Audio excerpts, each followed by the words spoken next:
Bonjour à tous et bienvenue dans cette nouvelle vidéo Apprentissage natation. Je vais vous donner 3 astuces pour progresser dans les 4 nages, quel que soit votre niveau, ou même pour apprendre, débuter les 4 nages en natation. Quel que soit votre niveau, ces 3 conseils, vous allez y penser pendant vos séances en 4 nages et vous allez essayer de les exécuter pendant vos séances en 4 nages et ça va vous apporter un axe de progression qui va être beaucoup plus important que si vous vous lancez dans l'aventure n'importe comment. C'est vraiment ça l'idée, que je puisse vous accompagner pour que vous puissiez progresser en natation. Avant de commencer, ce que vous pouvez faire, c'est vous abonner à cette chaîne si ce n'est pas déjà fait. Et si vous êtes déjà abonné à cette chaîne, ce que vous pouvez faire, c'est que vous pouvez partager la vidéo sur les réseaux sociaux comme Facebook ou en parler autour de vous. Vous pouvez aussi mettre un pouce bleu si vous souhaitez qu'on rentre un peu plus dans l'aspect technique de chacune des nages, des 4 nages. Pour l'instant, restez bien jusqu'à la fin de la vidéo. Je vais vous donner mes 3 conseils qui sont super importants. Et le dernier, c'est un exercice qui devrait énormément vous plaire. L'idée, voilà, c'est qu'on puisse avancer ensemble. N'hésitez pas à partager la chaîne. On ferme la parenthèse. Comment progresser en 4 nages? Super important. Je vais vous donner 3 astuces. La première astuce, indispensable, c'est commencer par connaître les jambes de chacune des nages. En papillon, on a les ondulations. Si vous voulez apprendre le papillon, il va falloir d'abord maîtriser les ondulations. Que ce soit les ondulations avec une planche et sans matériel, que ce soit les ondulations avec les palmes, que ce soit les ondulations à la verticale. Je vous conseille même de voir tous les plans possibles des ondulations, même les ondulations de profil. Essayez de prendre du matériel, ça va nettement vous aider. Donc ça, c'est pour le papillon. Si vous voulez maîtriser la nage du papillon, il va falloir maîtriser les ondulations. Les ondulations, elles vont partir du sternum ici. Dans l'idéal, si vous êtes souple, elles vont partir du sternum ici, jusqu'au bassin ici, et puis jusqu'au point des pieds. L'idée, c'est de ne pas faire les ondulations avec le genou, mais vraiment se servir de votre corps, vos hanches, pour arriver à faire des ondulations efficaces. En dos, les battements, c'est bras en flèche. Vous allez simplement taper avec les jambes en essayant de ne pas plier les genoux, tout simplement. Le battement, il part des hanches et vous venez fouetter vers le haut, vers le bas, vers le haut, vers le bas avec vos jambes. En bras, ça va être le ciseau de jambe. Donc là, c'est pareil. Ce que vous pouvez faire, c'est prendre une planche, effectuer des ciseaux. Donc soufflez sous la surface quand vous fermez votre ciseau et laissez-vous glisser. À chaque fois que vous allez faire un coup de fouet et que vous allez fermer votre ciseau, vous allez vous laisser glisser. Le ciseau en brasse, on pousse avec le dessous des pieds.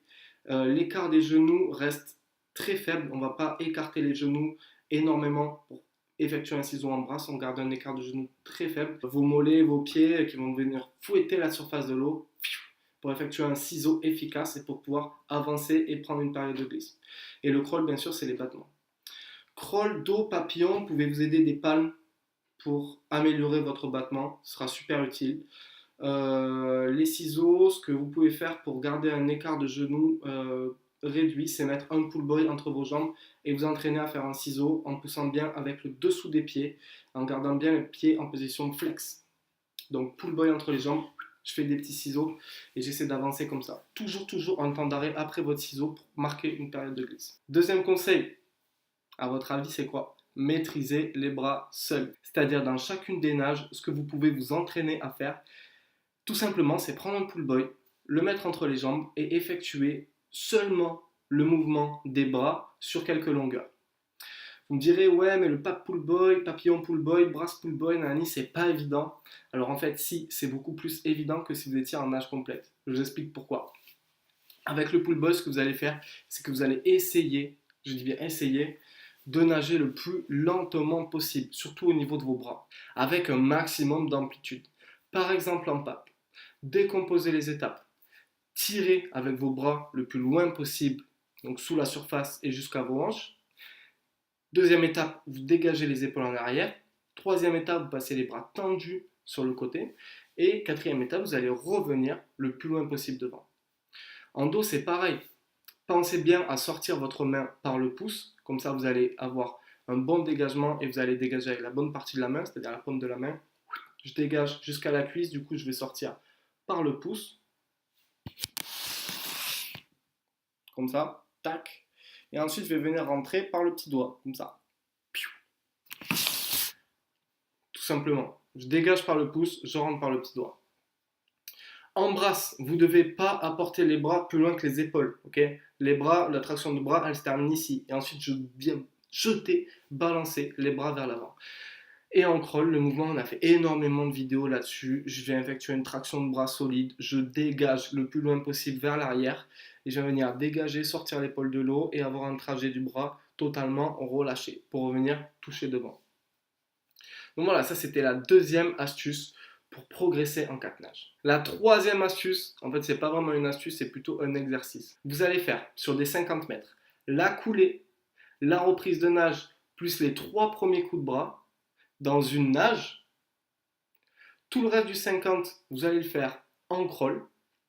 Et les 3 derniers coups de bras, vous allez faire à nouveau dans la même nage. Par exemple, si vous êtes en bassin de 25 mètres et que vous voulez travailler le pape, le dos et la brasse, enfin vos 4 nages.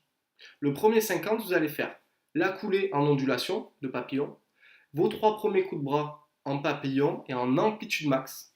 Une fois que vous avez fait ces 3 coups de bras, vous allez nager le crawl, faire votre virage là-bas au bout du 25, revenir en crawl et terminer le 50 mètres par 3 coups de bras à nouveau en amplitude et en papillon.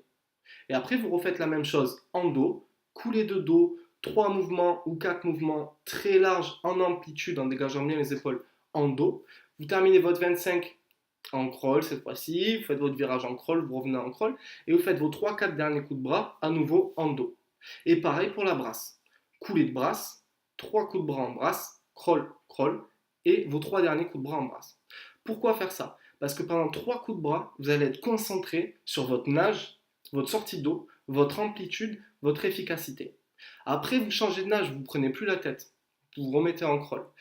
Et les 3 derniers coups de bras, vous allez faire un effort pour revenir dans votre nage initiale, donc le pape par exemple, la brasse ou le dos, et vous concentrer davantage pour réinstaurer cette nage-là avec de l'amplitude, etc.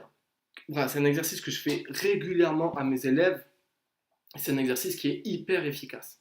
En plus, ça a un petit côté ludique. Vous allez casser la routine de votre séance et on sait très bien que par le jeu, on apprend beaucoup plus facilement que par la contrainte de manger des longueurs tout le temps. Donc voilà, c'était mes petits 3 astuces pour améliorer, pour devenir meilleur en catenage. N'hésitez pas à mettre un pouce bleu si vous voulez qu'on aborde un peu plus l'aspect technique de chacune des nages. Abonnez-vous à cette chaîne si ce n'est pas déjà fait. Vous pouvez aussi la partager. On a créé un accompagnement de 7 jours pour avoir des bases indispensables dans la nage du crawl. Donc cet accompagnement de 7 jours, c'est un accompagnement en vidéo comme je suis en train de faire. C'est totalement gratuit. Donc vous pouvez en profiter en cliquant dans les liens qu'il y a dans la description. Et voilà, moi je vous accompagne pendant 7 jours pour avoir les bases indispensables en crawl. Rejoignez-nous sur Instagram. Chaque jour, il y a des vidéos, des photos, des stories pour progresser en natation, pour continuer l'accompagnement, pour rentrer un petit peu dans cette communauté apprentissage natation. Je vous dis à très bientôt pour une nouvelle vidéo.